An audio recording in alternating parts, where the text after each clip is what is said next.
Assalamualaikum warahmatullahi wabarakatuh. Perkenalkan, saya Jalwi Janarko dari Prodi PGSD Penjas A 2019, NIM 196042210059. Mengapa sih penting sekali mempelajari psikologi pendidikan?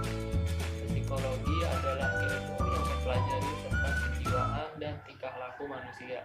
Psikologi pendidikan dimaksudkan untuk memberikan pengaruh dalam kegiatan pendidikan, pembelajaran, dan proses belajar mengajar yang lebih efektif dengan memperhatikan respon kejiwaan dan tingkah laku didik.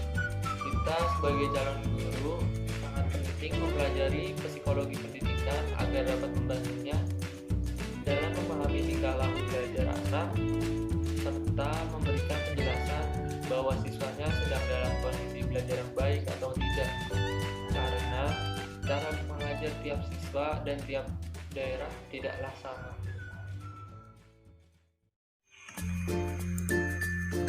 Psikologi perkembangan anak. Psikologi perkembangan adalah bagian dari cabang-cabang psikologi berupa suatu kajian yang dilakukan untuk memahami dan menjelaskan bagaimana manusia bertumbuh dan berubah sepanjang garis hidupnya. Tahap tumbuh kembang manusia. Yang pertama ada tahap sensor motorik. Biasanya di anak usia 0 sampai 18 bulan atau 24 bulan. Pada tahap ini anak sudah dapat menggerak-gerakkan tangan, dan yang paling mendasar adalah anak sudah dapat menghisap, meraih atau memegang dan sebagainya. Kedua, tahap praoperasional. Biasanya pada anak usia 18 sampai 24 bulan sampai 7 tahun. Anak telah mempunyai penguasaan bahasa, permainan yang simbolis, dan sudah mampu menirukan tingkah laku apa yang ia lihat. Ketiga, tahap operasional konkret. Biasanya pada anak usia 7 tahun sampai 11 tahun. Pada masa ini, anak mengasah kemampuan soft skill dengan melihat. Jika anak melihat benda, anak di masa ini bisa menggambar apa yang ia lihat. Kemudian keempat, tahap operasional formal, 11 tahun ke atas.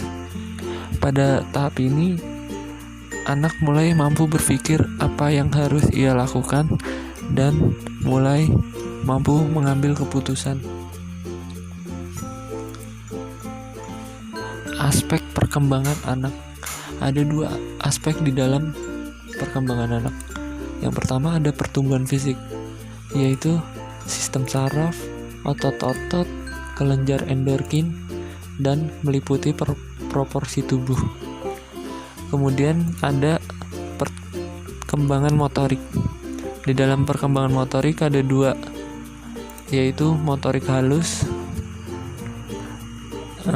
Di dalam motorik halus melibatkan otot-otot kecil. Pergerakan yang melibatkan motorik halus lebih rumit, seperti menggambar, menulis, meraih.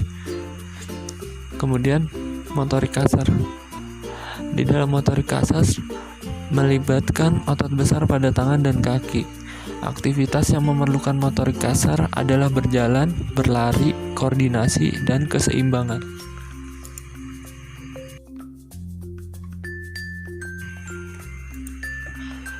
Perkembangan remaja. Masa perkembangan remaja adalah masa perkembangan setelah masa anak-anak dan menuju masa dewasa, yang meliputi perkembangan fisik, kognitif, emosi, sosial, moral, dan kesadaran agama.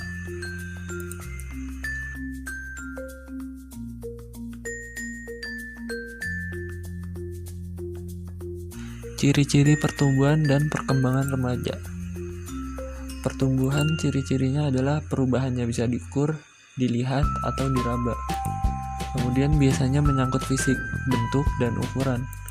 Contohnya pertumbuhan tinggi badan, tumbuhnya kumis bagi laki-laki, dan menstruasi pada perempuan. Kemudian perkembangan yaitu rangkaian perubahan fisik dan mental yang bersifat perasaan, minat, dan perhatian, termasuk perkembangan nilai-nilai. Contohnya seperti perhatian terhadap lawan jenis, rasa benci, cinta, dan cemburu.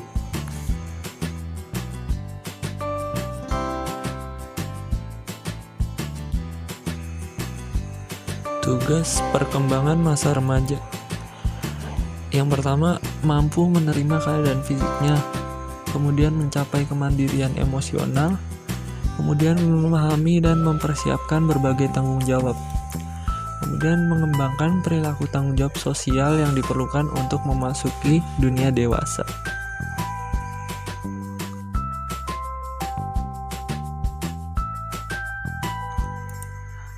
Perbedaan individu. Perbedaan individual merupakan pokok bahasan dasar dalam psikologi pendidikan. Psikologi individual berkaitan dengan psikologi pribadi yang menjelaskan perbedaan psikologis antara orang-orang serta berbagai persamaannya. Psikologi perbedaan individual menguji dan menjelaskan bagaimana orang-orang berbeda dalam berpikir, berperasaan, dan bertindak.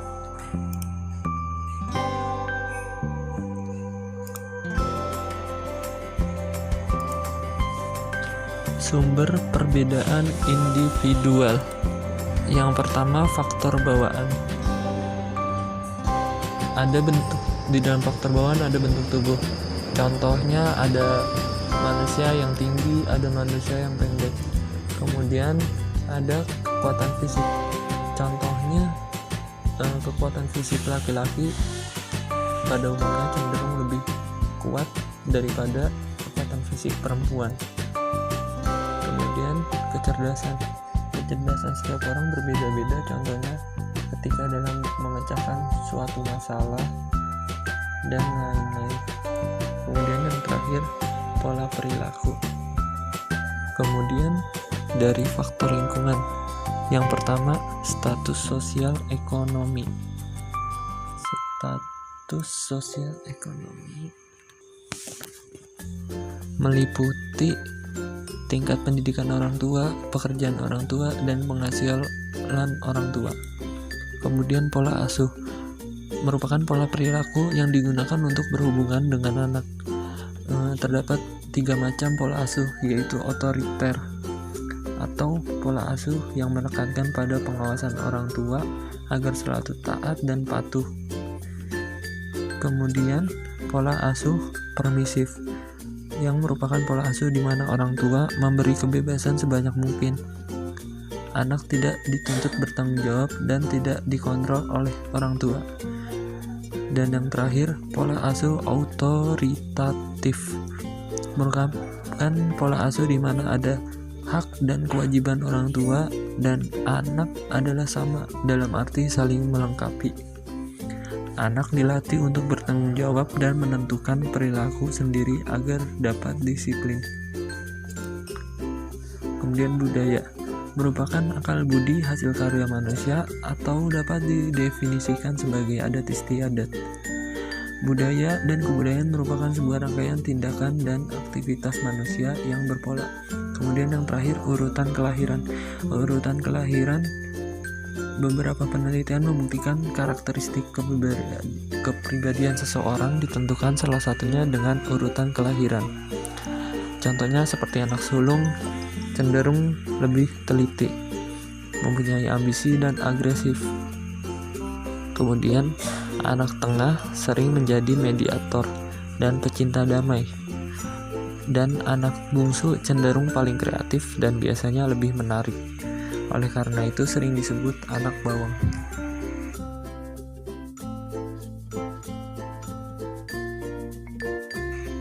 Macam-macam perbedaan individual.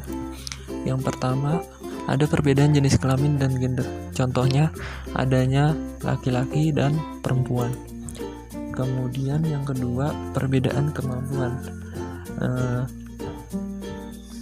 Individu dalam mengerjakan tugas, kecepatannya juga berbeda. Kemudian individu dalam memecahkan masalah dengan waktu yang terbatas. Dan yang ketiga, ada perbedaan kepribadian. Kepribadian adalah pola perilaku dan cara berpikir yang khas, menentukan penyesuaian diri terhadap lingkungan. Kepribadian juga menyeratkan adanya karakteristik yang membedakan individu dengan individu yang lain.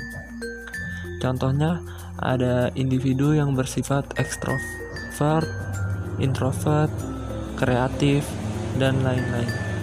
Kemudian, yang terakhir, perbedaan gaya belajar. Belajar merupakan proses internal yang diukur melalui perilaku. Adanya perbedaan kognitif, afektif, dan psikomotorik mempengaruhi pilihan belajar mereka yang muncul dalam bentuk perbedaan gaya belajar.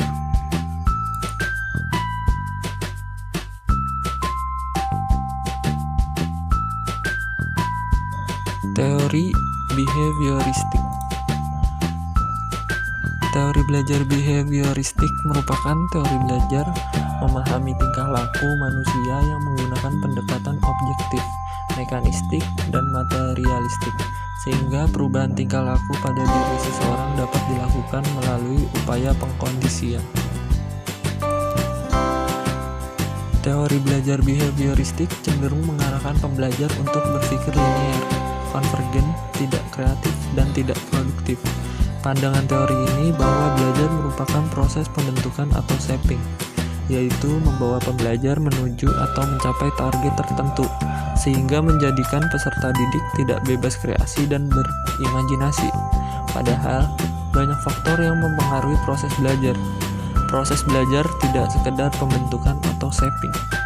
Perlu kita ketahui, kemampuan anak dalam berimajinasi akan mengantarkan anak menjadi pemikir kreatif, yang tentu saja amat bermanfaat bagi tumbuh kembang anak di masa depan, agar anak mampu menghadapi dan mencari solusi atas setiap permasalahan yang dihadapinya kelak.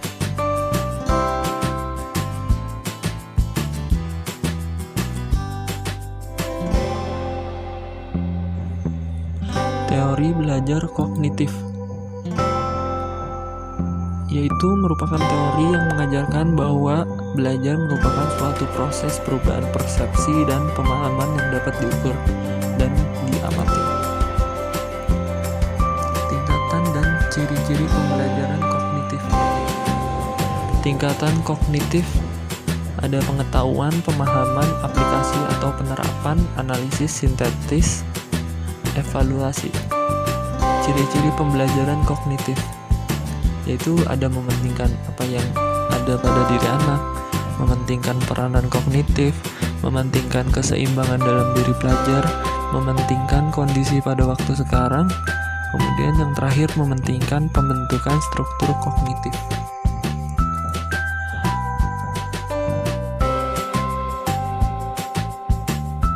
Selanjutnya, teori belajar humanistik. Teori belajar humanistik adalah suatu teori dalam pembelajaran yang mengedepankan bagaimana memanusiakan manusia, serta peserta didik mampu mengembangkan potensi pada dirinya. Dalam teori ini, lebih banyak berbicara tentang pendidikan dan proses belajar dalam bentuknya yang paling ideal.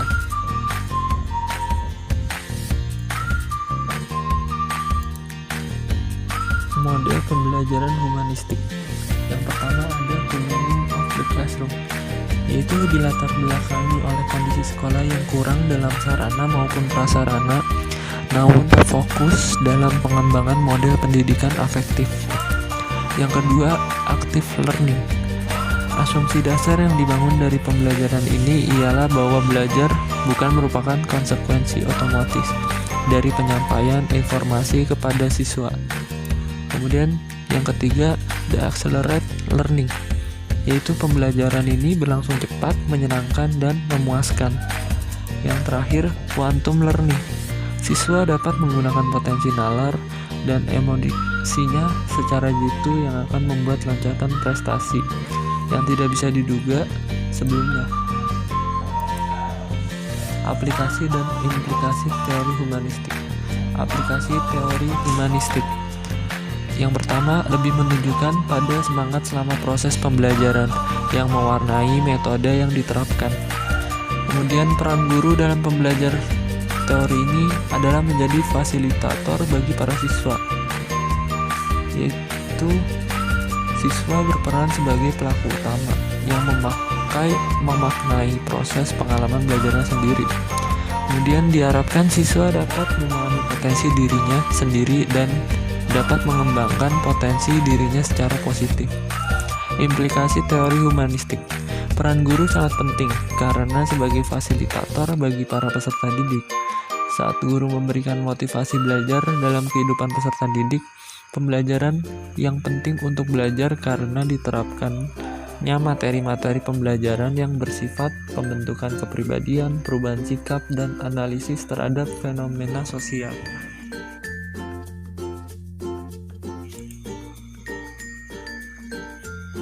Teori belajar Ki Hajar Dewantara. Dalam konsep pendidikan Ki Hajar Dewantara ada dua hal yang harus dibedakan, yaitu sistem pengajaran dan pendidikan yang harus bersinergis satu sama lain. Pengajaran bersifat memerdekakan manusia dari aspek hidup, lahirlah, kemiskinan, dan kebodohan. Sedangkan pendidikan lebih memerdekakan manusia dari aspek hidup batin, otonomi berpikir, dan mengambil keputusan, martabat, mentalitas demokratis. Semboyan Ki Hajar Dewantara. Yang pertama ada Ing Ngarso Sung Tulodo. Guru sebagai pemimpin pendidik berdiri di depan dan harus mampu memberi teladan kepada anak didiknya. Maksudnya, kita sebagai guru harus memiliki sikap serta perilaku yang patut untuk menjadi dicontoh oleh pengikutnya. Kemudian yang kedua, Ing Madya Mangunkarso. Seorang pemimpin atau pendidik ketika berada di tengah harus mampu membangkitkan semangat, berswakarsa, dan berkreasi pada anak didik. Maksudnya, bahwa seorang pemimpin juga harus bisa berada di tengah-tengah untuk mendapat membangkitkan atau membentuk niat para pengikutnya untuk terus maju dan melakukan inovasi. Kemudian yang terakhir, Tuturi Handayani. Seorang pemimpin berada di belakang, mengikuti dan mengarahkan anak didik agar berani berjalan di depan dan sanggup bertanggung jawab. Maksudnya, di belakang memberikan semangat atau dorongan. Lingkungan belajar. Lingkungan belajar oleh para ahli sering disebut sebagai lingkungan pendidikan. Lingkungan pendidikan adalah segala kondisi dan pengaruh dari luar terhadap kegiatan pendidikan. Macam-macam lingkungan belajar. Ada lingkungan keluarga, lingkungan sekolah, dan lingkungan masyarakat. Pentingnya keberadaan fasilitas dan lingkungan yang baik. Tidak tersedianya fasilitas dan lingkungan belajar yang baik dapat membuat masalah dan penghambat proses belajar dan pencapaian prestasi belajar yang baik. Oleh karena terabaikan ketersediaannya, pencapaian prestasi belajar yang baik menunjukkan keberhasilan dalam proses pembelajaran. Begitu juga sebaliknya, tidak tercapainya prestasi belajar yang baik menunjukkan kurang berhasil dalam proses pembelajaran. Motivasi belajar. Motivasi belajar adalah dorongan yang timbul dari dalam siswa intrinsik dan dari luar diri siswa ekstrinsik untuk melakukan sesuatu. Motivasi intrinsik meliputi hasrat dan keinginan untuk berhasil, dorongan kebutuhan untuk belajar, dan harapan akan cita-cita siswa. Sedangkan motivasi ekstrinsik yang meliputi adanya penghargaan, lingkungan belajar yang kondusif, kegiatan belajar yang menarik, dan adanya upaya guru dalam membelajarkan siswa. Pentingnya motivasi belajar siswa, yaitu menyadarkan kedudukan pada awal belajar, proses, dan hasil akhir.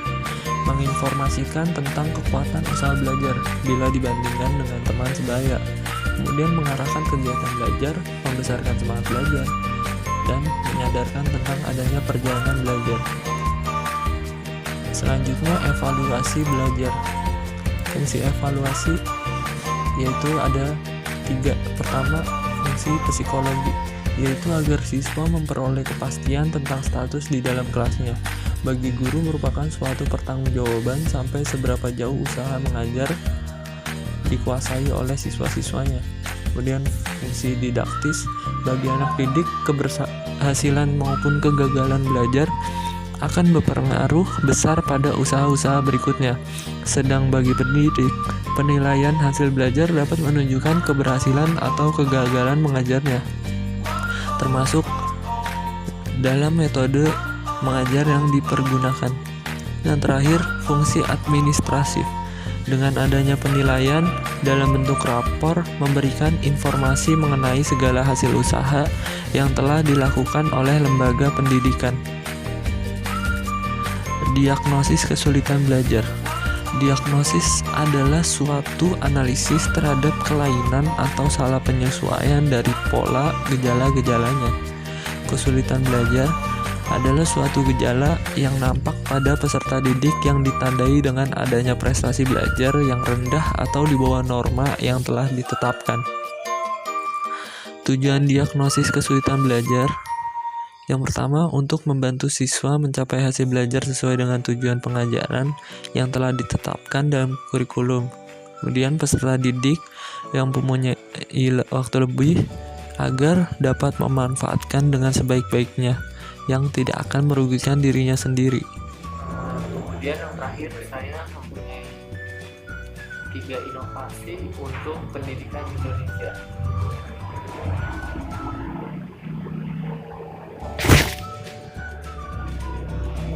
Yang pertama, pembelajaran berbasis komunitas. Alasannya karena kurikulum sekarang terlalu padat dan cenderung membuat siswa terlalu berkompetisi, yang mana siswa menjadi individual. Padahal di era sekarang ini, yaitu era revolusi industri, sangat dibutuhkan kolaborasi untuk maju ke depan, dan siswa ke depannya dapat bermanfaat bagi masyarakat, tidak hanya untuk diri sendiri. Yang kedua, menghapus UN. Alasannya UN terlalu padat dan cenderung mengajarkan materi dan menghafal materi, bukan kompetensi. Dan siswa terlalu mementingkan UN, yang mana di dalam UN tersebut hanya ada beberapa mata pelajaran, dan mata pelajaran yang lain terabaikan. Padahal setiap mata pelajaran memiliki manfaat dan tujuannya masing-masing untuk dipelajari. Yang terakhir, setiap mata pelajaran wajib bagi guru untuk memberikan ice breaking. Tujuannya untuk menghilangkan siswa dari rasa jenuh dan mencairkan suasana kaku dalam belajar.